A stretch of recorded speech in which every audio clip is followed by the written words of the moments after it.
Hello folks, good evening. It is Monday the 16th of October.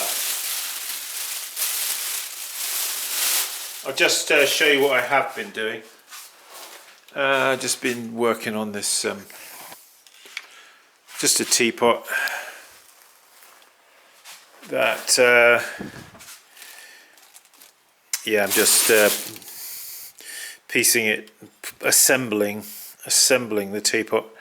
I put the hole in the teapot lid. Got a recess there for the lid, a gallery for the lid to sit in. Has a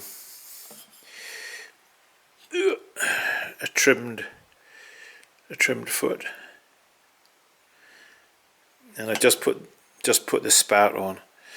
And I just cut the spout with what I find is the best for cutting is a very tiny little spatula knife.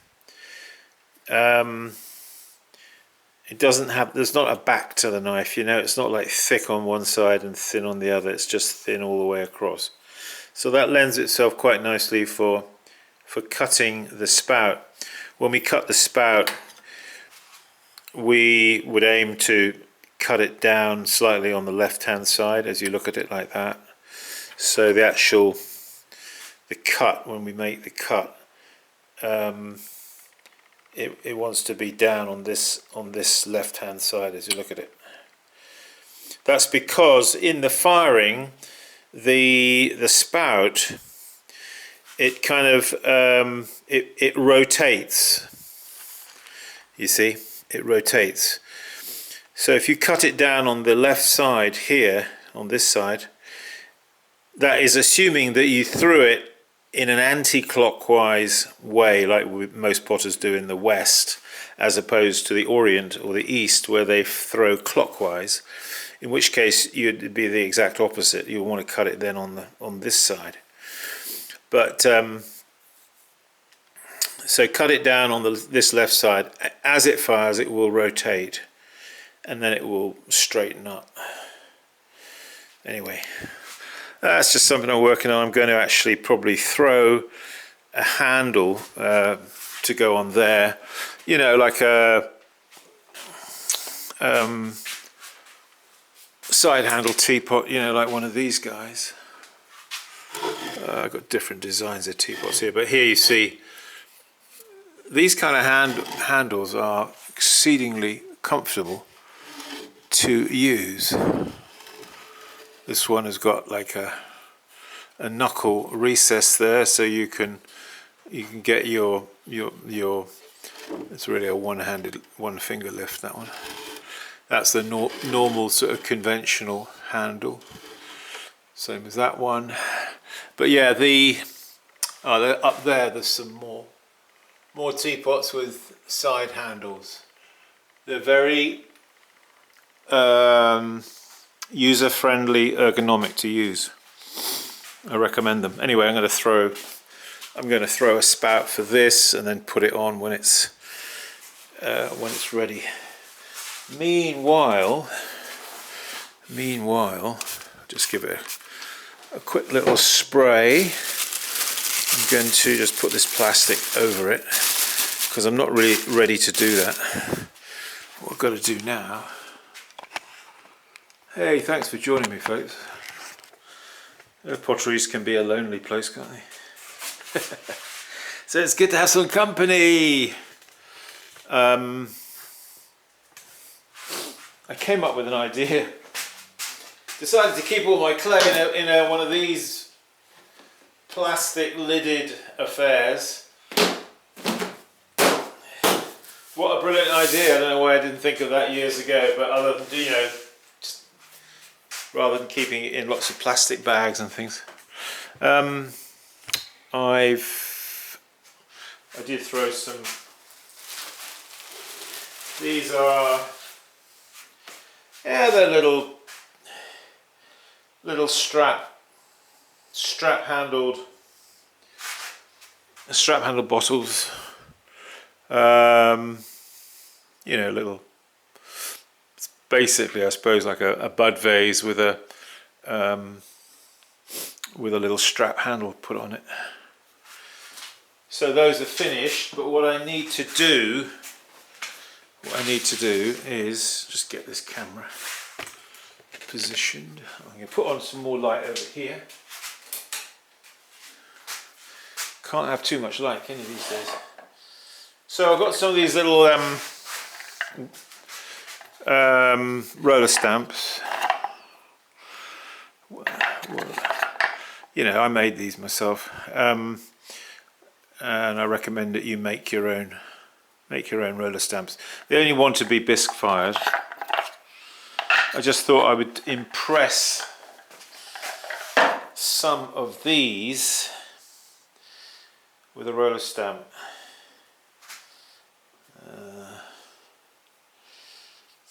The question is the hardness of them and whether they're at the right. So basically, I'm going to take this roller stamp, I'm just going to roll it, I'm just going to start, see what happens. Hope we don't have a disaster. Ugh.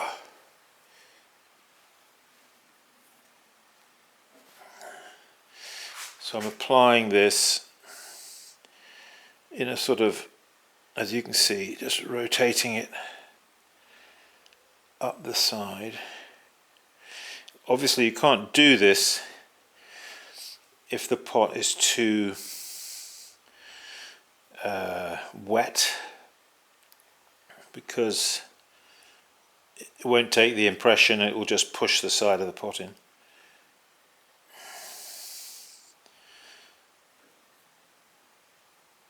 And you can't do it, of course, if it's too dry, because then it won't take the impression at all. I think actually I've hit it sort of at about the right stage.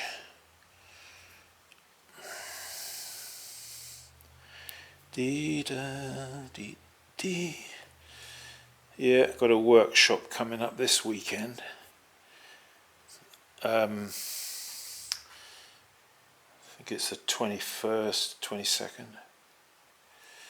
Just to keep practicing workshop. I think we've got 5 people on that, so that'll be fun. Fun indeed. Oh yeah, that's coming together, isn't it?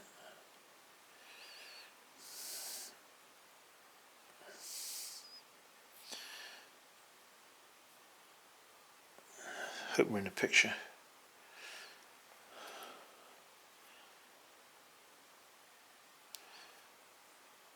Yeah, I've got to go down to the Washington Studios down at Harper's Ferry,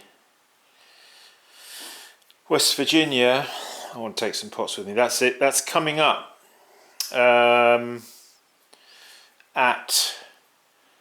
it's the 28th and 29th. Well, it's the evening of the 27th, 28th and 29th of this month. So I'm going to be giving a demonstration down there. So if you're interested, contact the Washington Studios.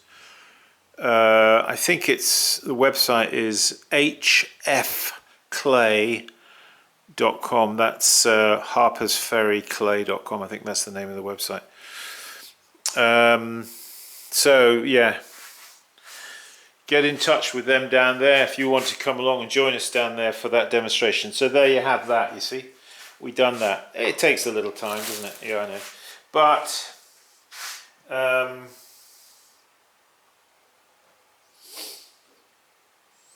now we could do something maybe different. We could use now the handle. I'm going to press this up the handle starting down here, and I'm going to run it up like that. You notice I put my thumb underneath there like that, just in case, you know, I'm not, so this is, I don't want to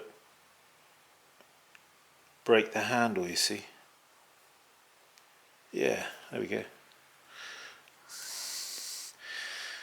put my thumb under there just to give it some support as I roll that up. And then what I'll do is let's see, what have we got? Maybe we could use that one. Sometimes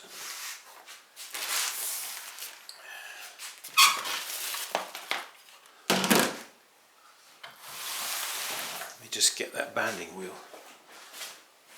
The Teapot is using, but I'm going to commandeer it. Put that bag there.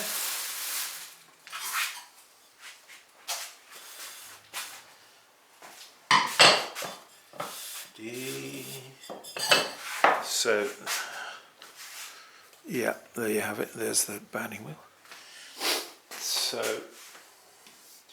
So with this one, I just ran it up the back of the handle, which is quite nice, isn't it? Quite attractive. I'm going to put that on there, upside down like that. Now I'm going to take this guy,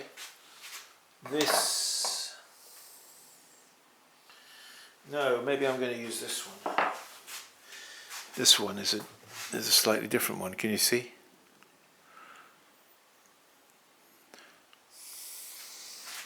We're going to use that. I'm going to roll it around. A very convenient place to do some sort of roller decoration like I'm doing is at the base here, because this is the strongest part of the wall of the pot and it's the softest part because it's where the corner is, you see. So that's actually a really good place to apply this form of decoration, and I'm going to do it as you're going to see here, upside down on a banding wheel, and I'm going to take this and I'm going to apply it like I'm pushing it in, and as I'm pushing it, you see I can rotate the whole affair on the banding wheel like this, you see. Bring it around to there. Let me just show you that. I hope you can see this. So you can see it, put that around the base there. So that's quite nice, isn't it? That works. Let's do another. This time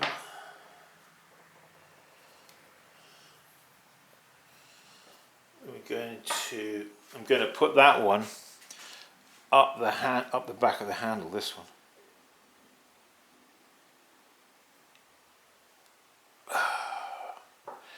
Like that. See that? See, it's so simple, isn't it? It's just a little disc with some holes pushed in. But wow, look what a nice effect it gives you. Okay, so now we'll put that upside down. And I'm going to take the other one, the one that I used here. I'm going to use that one around the bottom. Yeah. It's nice to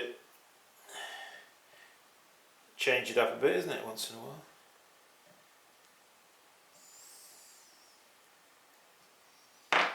Like that. Can you see that? Kind of nice, isn't it? So then these will be raw fire. They'll only be glazed on the inside and just over the lip here, over the top. And then it'll just be wood ash, you see.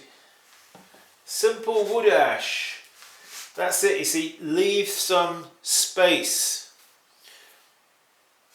for the clay to express itself. Leave some space for the glaze to express itself. Leave some space for the kiln to express itself.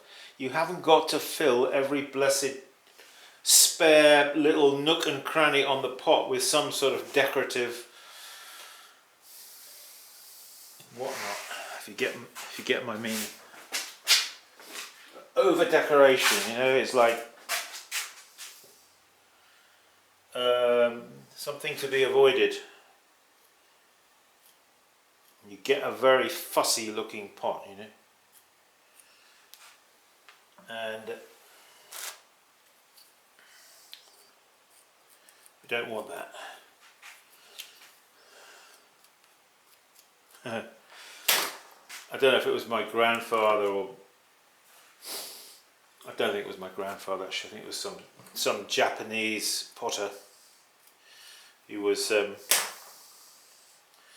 somebody was giving him some pots to look at, you know, to critique, and he kind of looked at them, you know, and just sort of like shook his head and said, too much expression.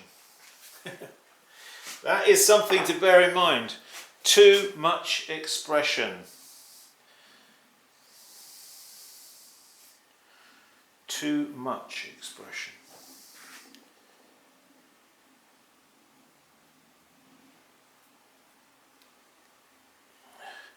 What do you mean too much expression, Simon? I thought we were supposed to fill every part of the pot with some kind of decoration, with some newfangled tool that we've got to. There, that's the problem, you see. That is the problem. You know, if you have that mentality, because you're not leaving any room, you know, for the pot to express itself, or the glaze to express itself, or the clay to express itself, or the kiln, you know, the reduction, oxidization in the firing to express itself in the material, because you've already predetermined it's going to be. There's a little bit of the unknown, isn't there? So leave room for that in your pots, I would say. Not a bad idea.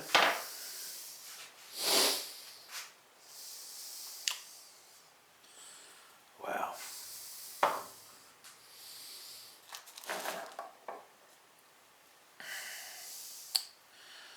Dee, dee, dee, dee, dee.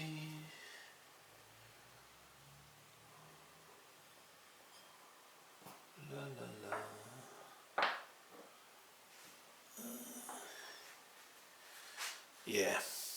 Yeah, make your own.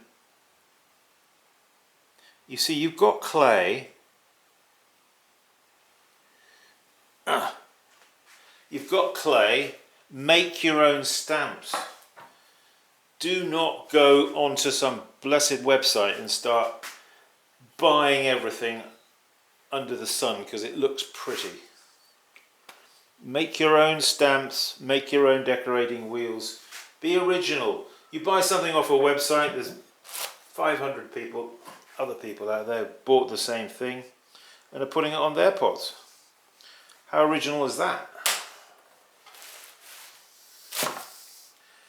Not very, I would say. Not very. Are we in the picture?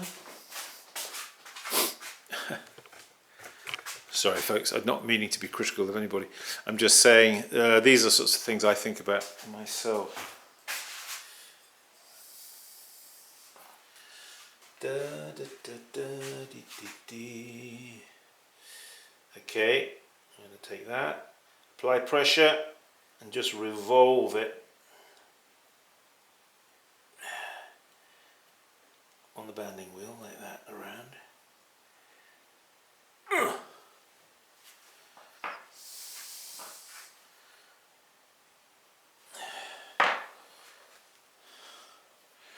It adds a nice little touch, I think. You know, and if when you're applying the little wheel there, it has got a slight wave to it, well, that's nice. It's natural. It's like nature, isn't it? Nature's like that. Hey, thanks for joining me, folks. I'm going to carry on now doing these. Need to get them finished, dried, glazed, and get them into the old kiln. If you want to come on a workshop, well, I'm sorry, you're too late. No, actually we do have, I think I have one space in Actually, I have one space this coming weekend in this October, 21st, 22nd. One space if somebody wants to come. Last minuter. And then November, potentially we could have some space. I went and bought some new wheels. Actually, I'm going to do a review on them. I put them in this room here. Hang on a minute, bear with me in the dark.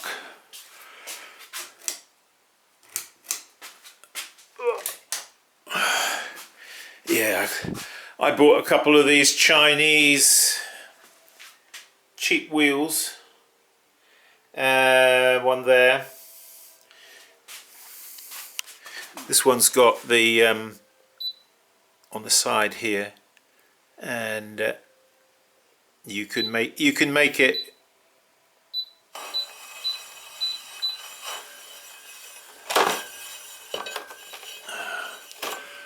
Rubbing on my sponge. So you can actually make it like that. Go quite fast if you wanted to. It's not too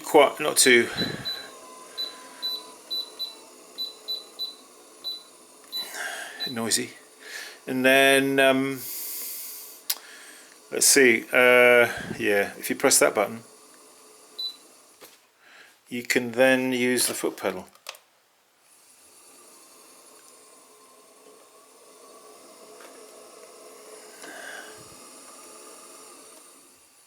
Which is actually quite a good little foot pedal.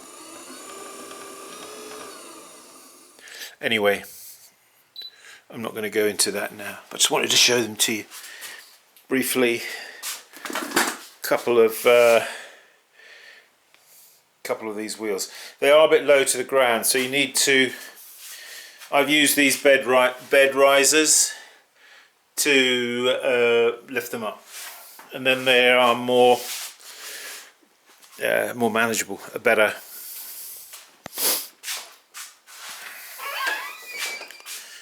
height. Anyhow, yeah, there it is.